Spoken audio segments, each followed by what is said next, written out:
In the past 2 years, Ford has released many successful vehicles, including the F-150 Lightning and the Ford Maverick, both of which have been extremely popular. However, the manufacturer of the products marketed under the slogan "Built Tough" appears to be struggling with production at the moment.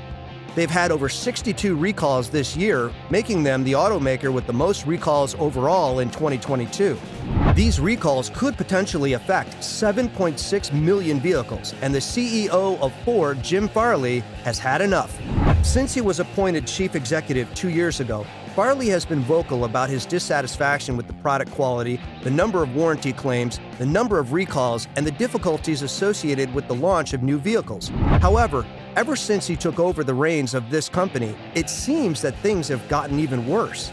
There have been a total of 62 separate recalls for Ford vehicles in the United States, which means that these automobiles are required to be returned to the original dealership where they were purchased due to concerns regarding their safety. Therefore, after spending the past 2 years attempting to change the way that things are done, the CEO of Ford has been forced to make changes with the people in charge. At the annual shareholders meeting held by the company in May, Farley stated that the problems are having a negative impact not only on Ford's financial performance, but also on the company's customers. During the meeting, Farley expressed that they are not satisfied with their performance given the recalls and the customer satisfaction. He stated to solve the issues, new talent would be required. So, as a result, he has completely reorganized the management team. As a result of these ongoing problems, Ford Motor Company has announced that a number of executives will be leaving the company in the coming months. This includes 3 senior company leaders. Joy Falatico, who has worked for Ford for more than 3 decades and has served as president of Lincoln since 2018, along with Stuart Rowley, who has served as Ford's Chief Transformation and Quality Officer, and Steve Armstrong, who has served as Vice President of India and South America Transformation for more than 35 years, are all leaving their positions within the company. On December 1st, Rowley's 32-year career at Ford, during which he served in a wide variety of roles throughout the company, will come to an end. Throughout his career, he has worked in a variety of roles, including those of Global Controller, Head of Strategy, Chief Operating Officer for North America, President of Ford in Europe, and President Financial Officer of Volvo Cars. The management of quality initiatives will be transferred after Rowley's departure to Jim Bombick, Vice President of Internal Combustion Engine Programs, Cycle Planning, and Product Development Operations. Bombick will be the one who receives updates from Josh Halliburton as part of a company-wide initiative to improve on an area that has long plagued the company. Halliburton joined Ford earlier this year as Executive Director of Quality. The company has had significant difficulties with quality for a considerable amount of time, and executives have frequently expressed their dissatisfaction with the outcomes regarding warranty costs, product recalls, and customer experience. In a statement, Ford CEO Jim Farley said that Jim Bombick is the right leader to deliver world-class quality and reliability at Ford. Diane Craig, who currently serves as the group's leader for Ford's international markets, is slated to take over as the new president of Lincoln. Ford has also stated that the individual who will succeed Craig will be disclosed at a later time. As mentioned earlier, these alterations are the result of Farley's new recent personnel reorganization in his 2 years as CEO of the company.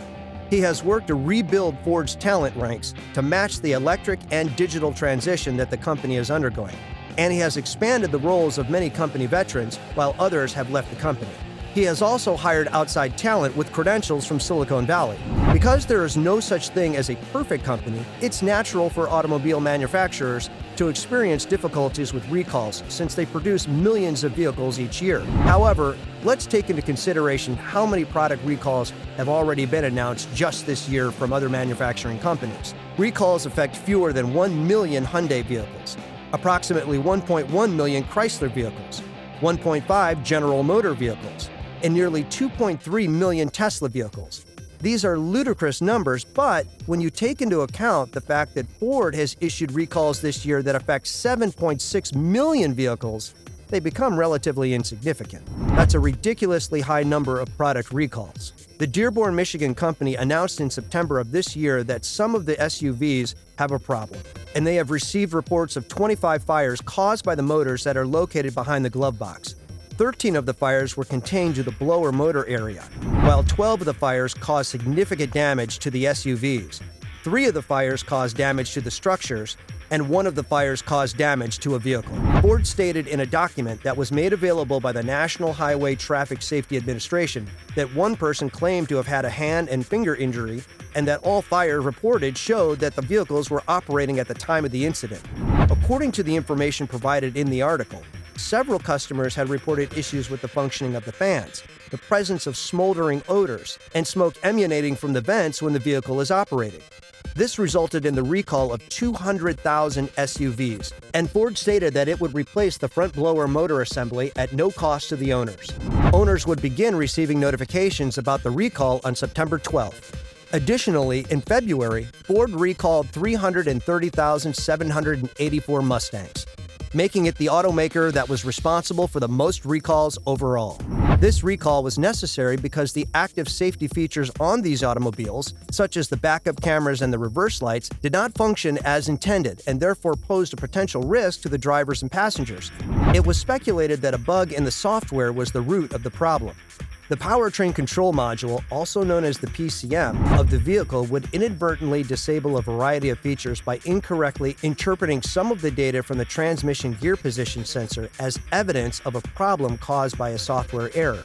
Some of the features that are impacted included the backup camera, the reverse lights, the traction control, the Ford collision warning, the blind spot detection, and the cross-traffic alert. All of those vehicles were required to be recalled, and Ford was mandated to provide a software upgrade at no additional cost to the customers. Ford encountered yet another significant challenge in July when it was forced to expand on an earlier recall following a string of reported fires and recall 100,000 hybrid vehicles sold in the United States due to the potential fire hazards. This recall covered certain models of the Ford Escape, Maverick, and Lincoln Corsair automobiles manufactured between the years of 2020 and 2022 and equipped with a 2.5-liter hybrid plug-in engine. According to Ford, if an engine fails, significant quantities of fuel vapor and engine oil would be discharged. These substances have the potential to congregate close to sources of ignition, which could lead to an underhood fire. Ford has announced that its dealers will make some modifications to the under-engine shield and the active grille shutter to address some safety concerns.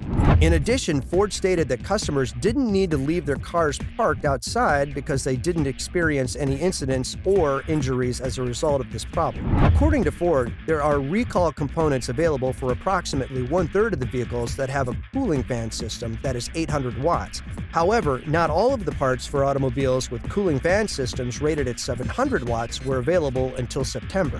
Following that, Ford recalled an additional 3 million vehicles due to concerns regarding rollaway. The root cause of this problem was a component that was either damaged or missing, which had the potential to prevent the car from shifting into the gear that the driver intended. It's possible that a damaged or missing bushing is what's preventing the vehicle from shifting into the correct gear, which is what's causing it to move in the wrong direction. Related to this, Ford confirmed in a product recall report that it was notified of 4 claims of personal injury and 6 allegations of property damage. Ford stated that dealers would provide the replacement of bushings and the additional protective caps to the customers whose vehicles were recalled. Given all of the negative publicity, it should not come as a surprise that Ford has chosen to reduce the number of executives it employs and make some other adjustments to its hierarchy. Do you think CEO Jim Farley's layoff was an appropriate response to the recall problem? Let us know your thoughts in the comments below. Thank you for watching, and we'll see you in the next video.